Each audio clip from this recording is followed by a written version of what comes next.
नमस्कार, आपका स्वागत है। हम इतिहास की लेक्चर सीरीज लेकर के चल रहे हैं और अभी तक हमने 2 लेक्चर लिया है। पहले लेक्चर में हमने मोहम्मद बिन कासिम के बारे में आपको बताया और दूसरे लेक्चर में हमने महमूद गजनवी के बारे में बताया। जो लेक्चर नंबर 3 है यह भी तुर्कों के आक्रमण पर आधारित है और महमूद गजनवी के बाद जो मोहम्मद गोरी है वो भारत आता है। तो महमूद गजनवी जो है वो गजनवी वंश का है और जो मोहम्मद गोरी है वो गोरी वंश का है। तो हमको ये जानने की आवश्यकता है बच्चों कि ये मोहम्मद गोरी जो है ये कहाँ का रहने वाला है। तो एक क्षेत्र पड़ता है गोर नामक एक पहाड़ी क्षेत्र पड़ता है और इसी पहाड़ी क्षेत्र का रहने वाला गोरी है। ये गोर नामक जो क्षेत्र है ये गजनी और हेरात इन दोनों के बीच में पड़ता है। आप लोगों को याद होगा कि हमने गजनी और हेरात के बारे में बहुत ही विस्तार से चर्चा की। 2 जो शहर हैं वो 2 शहर इस्लामिक संस्कृति के केंद्र माने जाते हैं। एक हेरात था और दूसरा समरकंद था। ये बात मैंने आपको बताई है। तो ये जो गजनी और हेरात के बीच का क्षेत्र है उसी क्षेत्र में एक गोर नामक पहाड़ी पड़ती है और उसी पहाड़ी क्षेत्र का निवासी मोहम्मद गोरी रहा। तो थोड़ा सा मोहम्मद गोरी के वंशज के बारे में हम जानने की कोशिश करते हैं। तो जो महत्वपूर्ण वंशज है उसका नाम है अलाउद्दीन हुसैन। नाम याद रखना बच्चों, अलाउद्दीन हुसैन। ये क्यों प्रसिद्ध है? क्योंकि ये जो 1155 ईस्वी में, ये 1155 ईस्वी में बच्चों ये गजनी पर आक्रमण करता है और गजनी को आक्रमण करके उसको लूट लेता है और लूटने के बाद इसमें आग लगा देता है। जो ही इसमें आग लगाता है तो इसको एक उपाधि मिल जाती है और वो उपाधि है जहान-ए-सौज।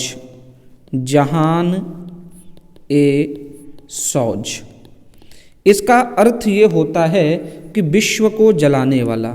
क्या अर्थ होता है बच्चों? विश्व को जलाने वाला। तो अलाउद्दीन हुसैन ही गजनी पर आक्रमण करता है, गजनी को लूटता है, गजनी में आग लगाता है और इसको उपाधि मिलती है जहान-ए-सौज। और इसके साथ ही गजनी पर क्या कर लेता है? अधिकार कर लेता है। इतनी बातें आपको समझ में आ गई होंगी। अलाउद्दीन हुसैन ही इन लोगों को यहाँ पर लेकर के आता है। अब आइए हम लोग दूसरे शासक के बारे में पढ़ते हैं और दूसरा शासक है बच्चों, उसका नाम है गयासुद्दीन मोहम्मद बिन शाम। ये कौन है? तो ये है महमूद गजनवी का बड़ा भाई। और गयासुद्दीन मोहम्मद बिन जो है ये भी गजनी पर आक्रमण करता है। ध्यान देना, इसने आक्रमण किया था लेकिन इसने आक्रमण करके इस पे नियंत्रण नहीं स्थापित किया। मोहम्मद बिन शाम ने गजनी पर नियंत्रण स्थापित कर लिया। क्या कर लिया? नियंत्रण स्थापित कर लिया।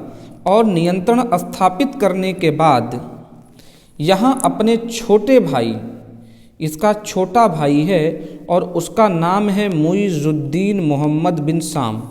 यही मोहम्मद गोरी जो है ये मोहम्मद बिन शाम का छोटा भाई है। इसी को यह गजनी का शासक बना करके अपने क्षेत्र वापस लौट जाता है। कहानी फिर से समझने की कोशिश कीजिए। गोर नामक पहाड़ी क्षेत्र के ये लोग निवासी हैं जो गजनी और हेरात के मध्य का क्षेत्र है, वहीं पर ये पड़ता है। और पहला जो महत्वपूर्ण शासक है वो है अलाउद्दीन हुसैन, जो गजनी पर अधिकार करता है, गजनी को लूट लेता है। इसीलिए उसको जहान-ए-सौज की उपाधि मिलती है। जहान-ए-सौज का अर्थ होता है विश्व को जलाने वाला। फिर क्या होता है? 1155 ईस्वी में ये गजनी को जलाता है। फिर इसके बाद जो शासक आता है उसका नाम है गयासुद्दीन मोहम्मद बिन शाम।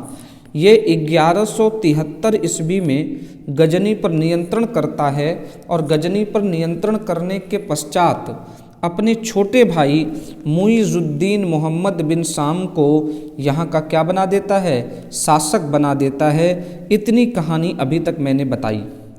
अब आगे बढ़िए और ये चित्र देखिए, ये चित्र है मोहम्मद गोरी का। किसका चित्र है बच्चों? मोहम्मद गोरी का। अब मोहम्मद गोरी के बारे में हम लोग बात करते हैं। आखिर मोहम्मद गोरी ने भारत पर आक्रमण क्यों किया, इसके क्या कारण थे? इन कारणों पर हम लोगों को विस्तार से चर्चा करने की आवश्यकता है। तो आइए हम लोग चर्चा करते हैं। पहला कारण तो ये था बच्चों कि अब जो ये गोरी है, मोहम्मद गोरी है, ये कहाँ का शासक है? गजनी का शासक है। और जो गजनी के शासक हैं, जो गजनी के शासक थे, उनका हमेशा से राज्य पंजाब के एक क्षेत्र पर रहा था। तो जैसे ही ये गजनी पर राजा बनता है तो ये मानता है कि गजनी पर राजा होने के कारण पंजाब पर मेरा क्या है, अधिकार बनता है। और पंजाब पर अधिकार बनता है और पंजाब उस समय भारत के प्रवेश का सिंह द्वार कहा जाता था, यानी कि भारत में प्रवेश करने का सबसे उत्तम मार्ग यही था। तो यही कारण है कि उसने भारत पर आक्रमण करने का विचार किया कि हम पंजाब को इसलिए अधिकार में लेंगे क्योंकि मैं गजनी का शासक हूँ। इसके अलावा भारत पर आक्रमण का कारण, अगर इस शब्द को आप देखोगे तो आप महमूद गजनवी को याद करो। महमूद गजनवी जो है बच्चों, वो भारत में केवल धन लूटने के लिए आया। आपको याद है, धन लूटने के लिए आया। लेकिन जो है मोहम्मद गोरी धन लूटने के लिए नहीं आया।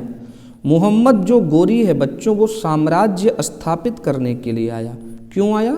साम्राज्य स्थापित करने के लिए। तो अगर आप इसके वास्तविक कारण की चर्चा करोगे कि भारत पर मोहम्मद गोरी के आक्रमण का वास्तविक कारण क्या है, तो ये कारण निकल करके आएगा कि ये भारत में साम्राज्य को स्थापित करना चाहता था। तो अब हमको ये ध्यान रखने की आवश्यकता है कि जब कोई व्यक्ति कहीं जाने का विचार करता है और उस लक्ष्य को प्राप्त कर लेता है तो उसके बीच में कुछ घाटियाँ होती हैं। हमको ये ध्यान, अब हम लोग इस पर ध्यान देंगे कि मोहम्मद गोरी किस क्रम से आक्रमण करके भारत पर शासन करता है या भारत विजय को हासिल करता है।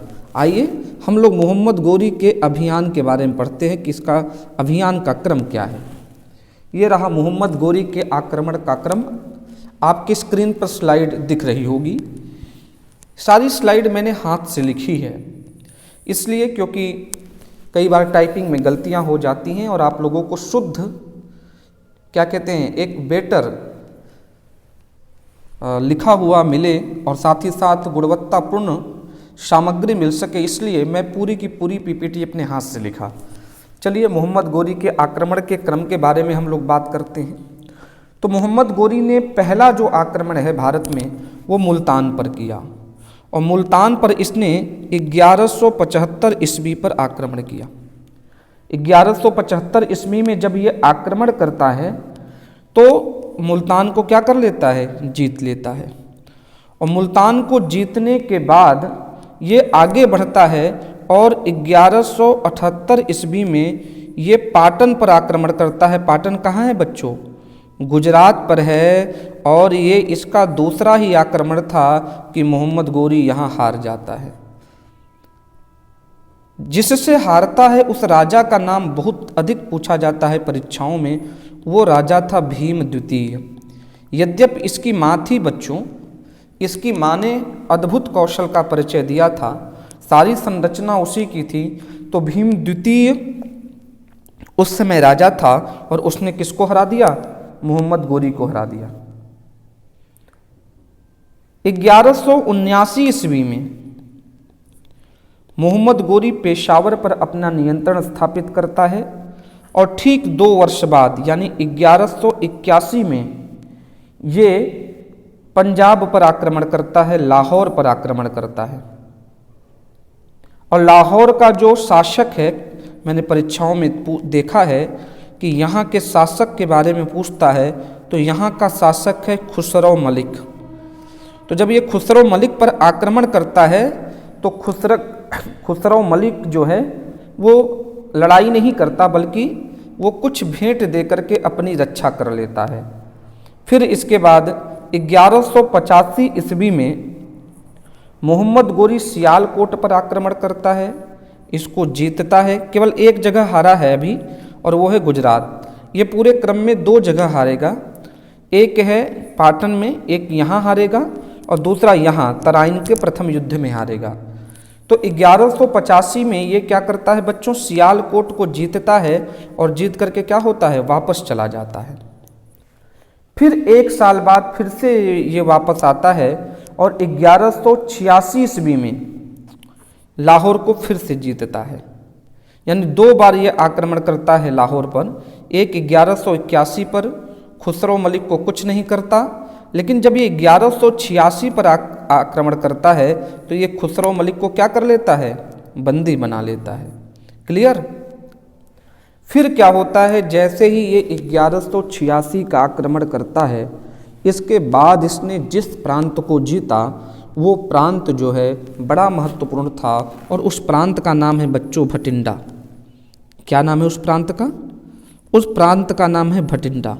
भटिंडा क्यों महत्वपूर्ण है? ऐसा क्या हो गया भटिंडा में? देखो, भटिंडा का जो क्षेत्र है ये दिल्ली के शासक पृथ्वीराज चौहान का क्षेत्र है, उसके अधिकार का क्षेत्र है। जैसे ही मोहम्मद गोरी भटिंडा के दुर्ग को 1189 ईस्वी में जीतता है, वैसे ही पृथ्वीराज चौहान की त्योरी चढ़ जाती है और वो मोहम्मद गोरी को दंड देना चाहता है, और जल्दी ही वो समय आया। आप यहाँ से ये प्रश्न कर सकते हो कि तराइन के प्रथम युद्ध का कारण क्या था, तो उसके कारणों में एक भटिंडा का दुर्ग जीतना महत्वपूर्ण कारण था। तो ये जो तराइन का प्रथम युद्ध है, ये तराइन का प्रथम युद्ध 1191 में हुआ, यानी 2 साल लग गए मोहम्मद गोरी और पृथ्वीराज चौहान के मध्य में जो युद्ध होने में। और जब ये 1191 का युद्ध हुआ बच्चों, तो इसमें जो गोरी है वो गोरी हार जाता है। गोरी क्या हो जाता है? हार जाता है, और गोरी को भारत छोड़ करके भागना पड़ता है। और इसके बाद 1192 ईस्वी में ही ये तराइन का द्वितीय युद्ध करता है, और यहाँ पर जो गोरी है वो जीत जाता है। प्रश्न उठता है कि पहली बार गोरी हारा क्यों, दूसरी बार गोरी जीता क्यों? प्रश्न तो उठना ही है, इसको हम लोगों को समझना चाहिए। जब ये बच्चों पहली बार आया तो पृथ्वीराज चौहान के साथ स्थानीय शासक भी थे। इस वजह से ये क्या हो गया, पृथ्वीराज चौहान जीत गया।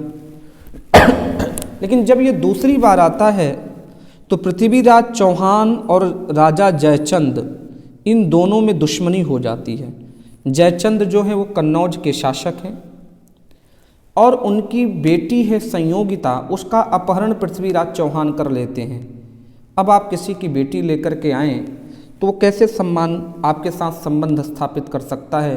उतने पर भी अगर कोई राजा क्षत्रिय हो, आज जयचंद को गालियां दी जाती हैं, मैं पूरी तरीके से इसके खिलाफ हूँ। जयचंद का इतिहास जाने बिना जयचंद को गालियां देना वास्तव में आपकी मूर्खता की एक पहचान है। पृथ्वीराज चौहान की ये पहली पत्नी होती तो बात बनती। कई जगह पर यह बताया गया है कि यह उसकी 13वीं या 14वीं पत्नी थी। इसलिए राजा जयचंद को दोष नहीं देना चाहिए। 1192 के युद्ध में पृथ्वीराज चौहान हारते हैं और गोरी क्या होता है, दिल्ली पर विजय प्राप्त कर लेता है। और दिल्ली पर विजय प्राप्त करने के बाद वो जो छोटे छोटे क्षेत्र हैं उनको मोहम्मद गोरी जीत लेता है। तो कई बार प्रश्न आता है कि गौरी ने दिल्ली के बाद किस क्षेत्र को जीता।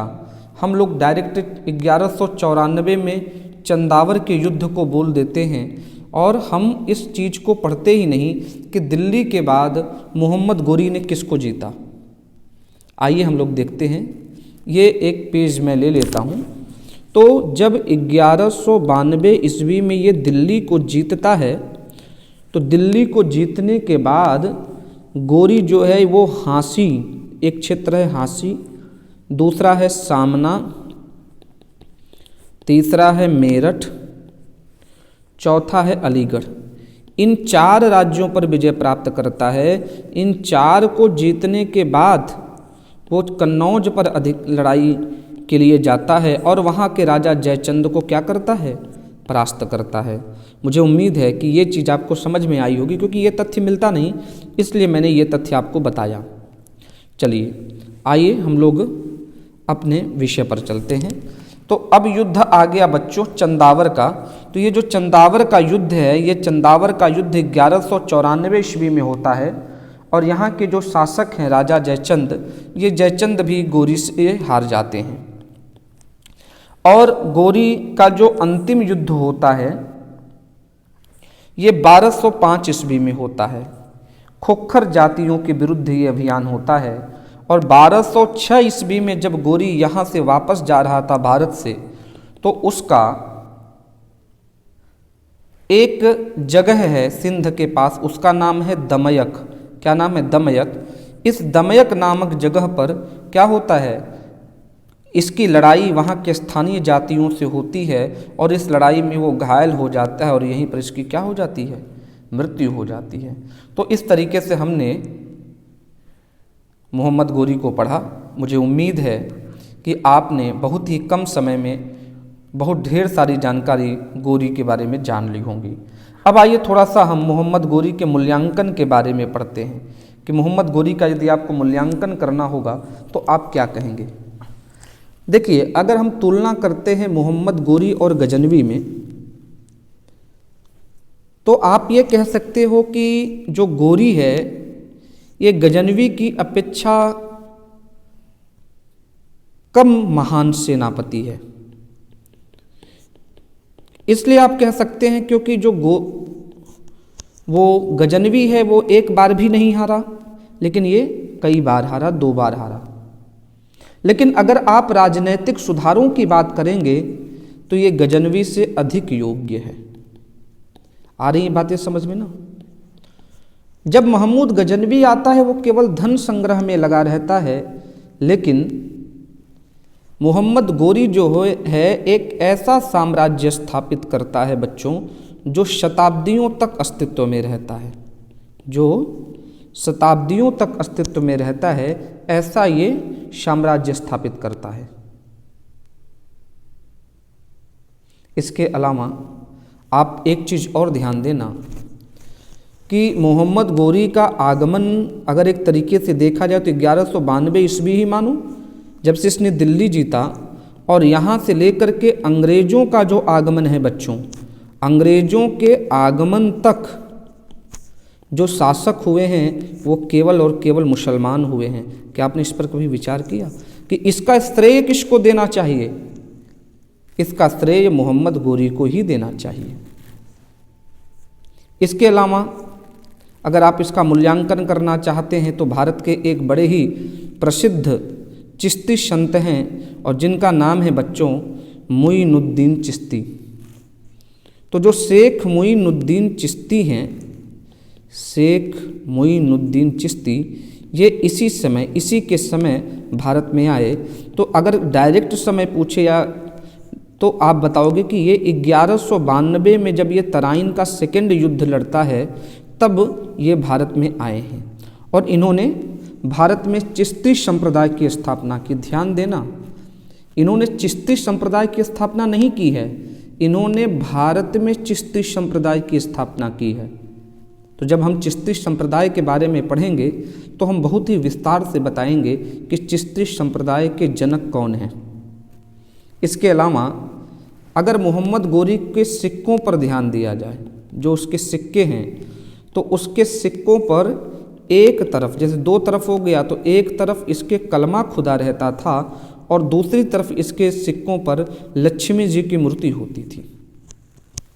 तो मैंने कई पॉइंट्स आपको मोहम्मद गोरी के मूल्यांकन के बारे में बता दिए। अब आइए हम लोग अंतिम पॉइंट्स पर बात करते हैं कि भारत पर तुर्कों के विजय के क्या प्रभाव पड़े। भारत पर तुर्कों की विजय के क्या क्या प्रभाव पड़े, तो अब आइए हम लोग कहते हैं, देखते हैं। पहला तो ये है कि तुर्क, जैसे ही तुर्क का आक्रमण होता है तो भारत में एक अवधारणा थी बहुराज्य तंत्र। ये जो कॉन्सेप्ट है, ये कॉन्सेप्ट क्या हुआ, समाप्त हो गया और अखिल भारतीय साम्राज्य की स्थापना का प्रयास शुरू हो गया।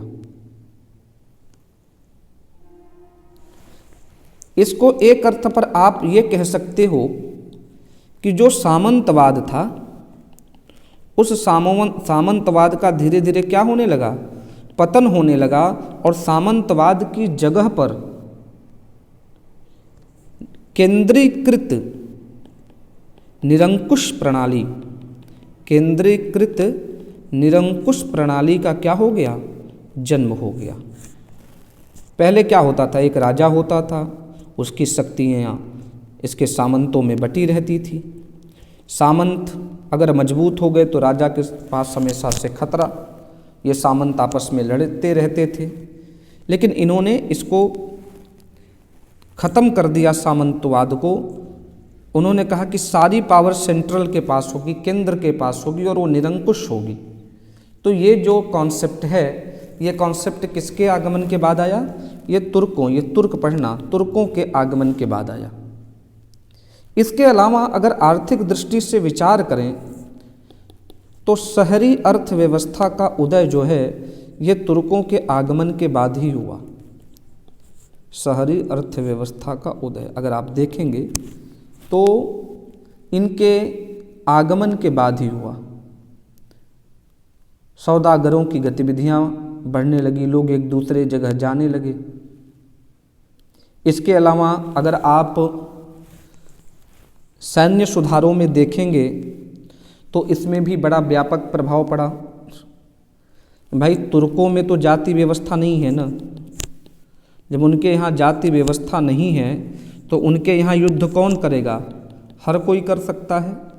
और अपने यहाँ क्या होता है, अगर ये 4 वर्ग हैं, ब्राह्मण, क्षत्रिय, वैश्य, शूद्र, तो स्पेशली इस वर्ग को कहा जाता है कि आप क्या करोगे, युद्ध करोगे। तो ये जो कॉन्सेप्ट है, ये कॉन्सेप्ट अब ढीला पड़ चुका है।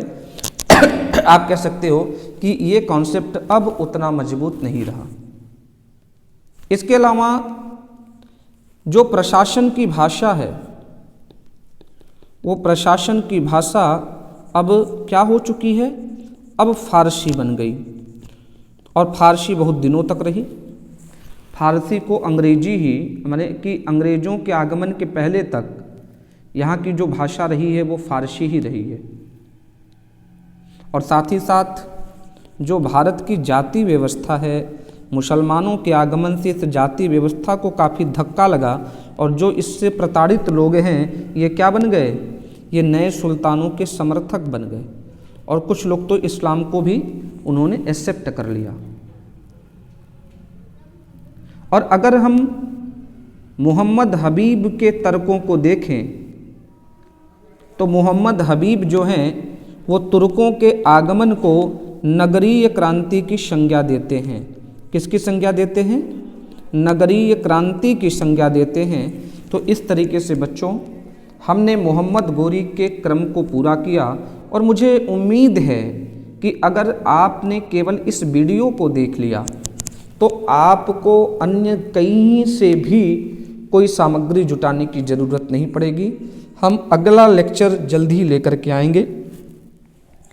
और एक सूचना मैं फिर से दे दूं, जो मैं अंतिम में आप लोगों को देता ही हूं, कि अगर आप सिविल सर्विसेज की तैयारी मेरे साथ मिलकर के करना चाहते हैं, हमसे जुड़ कर के करना चाहते हैं, तो आप हमारे नंबर पर कॉल कर सकते हैं। और वो नंबर मैं आपको नीचे लिख रहा हूँ, 9148898009। तो अगर आप सिविल सर्विसेज की तैयारी कर रहे हैं, यूपी पीसीएस की तैयारी कर रहे हैं, तो आप मेरे साथ तैयारी कर सकते हैं। निश्चित रूप से हम सफलता तक आपको पहुंचाएंगे और पूरी कोशिश करेंगे कि आप जल्द से जल्द अपने अभियान में सफल हों। इसी के साथ बहुत बहुत धन्यवाद।